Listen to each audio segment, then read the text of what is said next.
આજે આપણે દર્શન કરીશું શક્તિ સ્વરૂપા માં મોઢેશ્વરીના. માનું આ કલ્યાણકારી સ્થાનક આવેલું છે મહેસાણા જિલ્લાના બહુચરાજી તાલુકાના મોઢેરામાં. અહીં માં મોઢેશ્વરીના પૂર્ણ સ્વરૂપના દર્શન કરી ભક્તો કૃતાર્થ થાય છે. તો આવો માતાના દરબારમાં આપણે પણ થઈ જઈએ નતમસ્તક. મહેસાણા જિલ્લાના બહુચરાજી તાલુકાના મોઢેરામાં આવેલું છે શક્તિ સ્વરૂપા માં મોઢેશ્વરીનું પ્રાચીન સ્થાનક. માઈ ભક્તો મોઢેશ્વરી માને માતંગી મા તરીકે પણ પૂજે છે. જગત જનની મોઢેશ્વરી માતાજીના ચરણોમાં વંદન કરતા જ ભક્તોને અપાર શાંતિનો અનુભવ થાય છે. રાજ્યભરના અનેક ભક્તો મા પાસે મનોકામના સાથે દર્શનાર્થે આવતા હોય છે.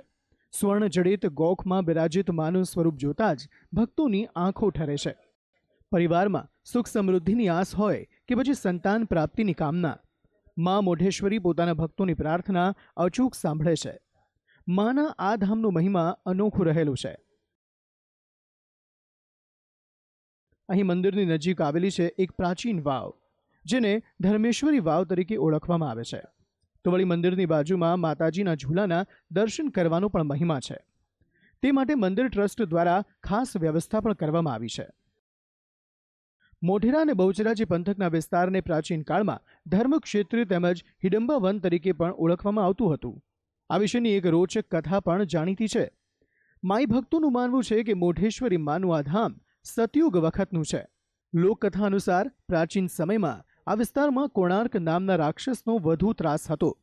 તેના અત્યાચારથી મુક્તિ પામવા તમામ દેવો અને ઋષિમુનિઓએ મા ભગવતીની ઉપાસના કરી. ત્યારે સંસારની રક્ષા કાજે જગદંબાના પૂર્ણ સ્વરૂપનું પ્રાગટ્ય થયું. તમામ દેવોએ માતાજીના 18 હાથમાં પોતાની શક્તિ પ્રદાન કરી અને ત્યારબાદ માતાજીએ અસુર કોણાર્કનો વધ કર્યો. આમાં સ્થાનકમાં પણ માતાજીના પૂર્ણ સ્વરૂપના દર્શન થાય છે. આ 4 કોમના કુળદેવી છે. મોડ બ્રાહ્મણ, મોડ વાણિયા, મોડ પટેલ, મોડ ગાંધી એટલે કે મોદી આ લોકોના કુળદેવી છે. અને અહીંયા કોઈને સંતાન પ્રાપ્તિ ના હોય, માતાજી આગળ આવે, સંતાન પ્રાપ્તિની ઈચ્છા રાખે, સંતાન પ્રાપ્તિ હોય કે કોઈને લગ્ન ના થતા હોય એની પણ ઈચ્છા પૂરી કરે. અને કોઈને વેપાર ધંધાની કોઈ તકલીફ હોય તો એ પણ માતા એને વેપાર ધંધામાં પ્રગતિ આપે છે અને માતાજી સર્વ મનોકામના પરિપૂર્ણ કરે છે.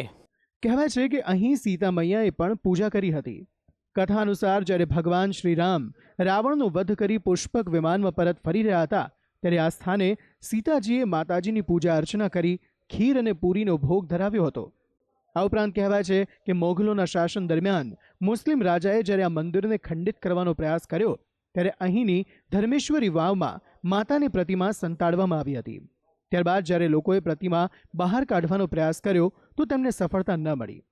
પોતાના એક સાચા ભક્તને માતાએ સ્વપ્નમાં દર્શન આપી આદેશ કર્યો કે 125 મણ મીઠું વપરાય તેવો જમણવાર કરી બ્રાહ્મણ અને મોઢ સમાજના લોકોને જમાડો, ત્યારે જ તેઓ વાવમાંથી બહાર આવશે.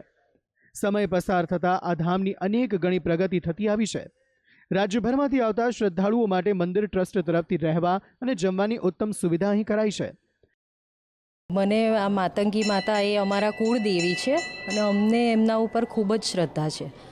અમે જે પણ અહીંયા મનોકામના રાખી છે, અમારી હંમેશા મનોકામના પૂરી થઈ છે.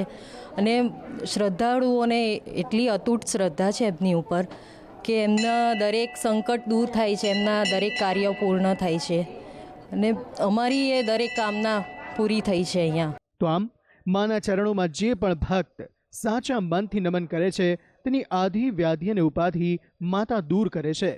તેથી જ તો માતા મોઢેશ્વરી કહેવાય છે પરમ કલ્યાણી.